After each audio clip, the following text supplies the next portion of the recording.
Like the little dun, dun, dun, dun, dun, dun, dun, dun. That's pretty long. I know. Yes. Listening to the Holy Spirit. Let's do it. Okay.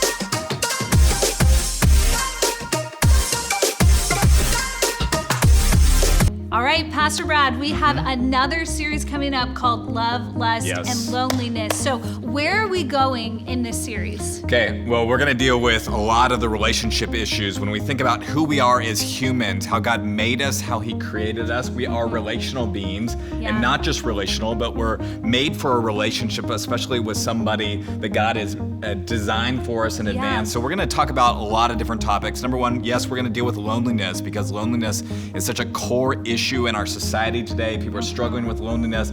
Out of the season we just came out of with COVID and everything, a lot of loneliness happened in society. But in addition to that, we're going to talk about love and the fact that God created us for relationship with the opposite sex, how He made us from the very beginning. So we're going to deal with the subjects of sex and our sexuality and yes, lust and all the things that come with that because I think that's such important in our day and age to deal with. Yeah, and why do you feel like it's so important for the church to be talking about this? Well, you know, the truth is the church has been so silent on the topic of sex for so long because we just don't really know how to deal with it. Or if we are going to talk about it, it's often around the idea of what we're not supposed to do. So the list of don'ts. And there is a sense of which we shouldn't do certain things because they actually harm us and they're not God's design. But the church is often silent in the positive side of sex because there is a constructive sense in which God created sex to actually bring together this deepest of relationships in a marriage that's this amazingly positive description of God's plan for humanity. And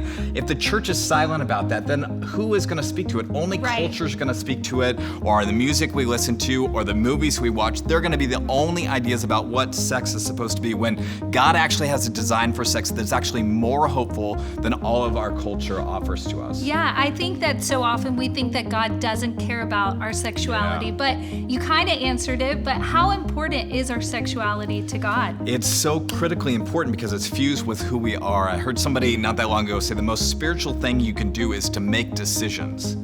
So we think of our spirituality in terms of our prayer and our time with God, and those are spiritual exercise. But actually, our decisions we make are some of the most spiritual things we do. So what we do with our sexuality is actually a way for us to worship God with our life, to put it in the right position in our life, and allow it to be this constructive force, this good force, rather than a dangerous thing that leads us away from God's best for our lives. So I think that's so important for us as a church to talk about in a day and age where we don't know exactly what to believe about a lot of things, but God has an incredibly positive message around our sexuality, around, yes, the topics of lust and love, where we're really seeking for, as well as the issues of loneliness. So really incredibly excited for this 7-week series that we're going to start together because I think it's going to help us to understand God's plan for humanity from the very beginning. Absolutely. Well, we hope that you will join us over the next 7 weeks as we talk about love, lust, and loneliness.